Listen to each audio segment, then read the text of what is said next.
շատ ավելի քիչ են ներկայացվել ցավոք այն դիմադրության անհատական, խմբային դիմադրության օրինակները, որոնք արձանագրված նաև փաստեր են, դուք խոսում եք բնականաբար որպես գիտնական։ Այսօրվա մեր ժամանակներում քարոզչական, նաև մանիպուլյատիվ միջոցներով փորձ է արվում մեզ ներարկել հանրային ընկալման մեջ թույլի, անկարողի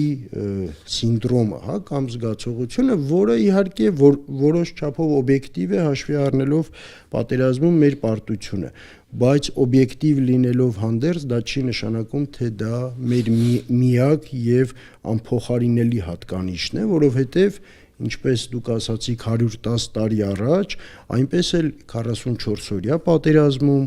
այնպես էլ 2023 թվականի Արցախում էթնիկ զտման օրերին կան տասնյակ, եթե ոչ հարյուրավոր դիմադրության, պայքարի, անձնազոհության օրինակներ, որոնք ֆանտաստիկ օրինակներ։ Այո, որոնք կներեք մինչև հիմա դա չենք գիտակցում այն երիտասարդները, որ զոհվեցին 23 թվականին, նրանք ահր գիտեին, որ իրենք մենակ են, չէ, բայց կռվեցին միջև վերջ եւ զենքը ձեռքին զոհվեցին իրենց օջախները պաշտպանելով։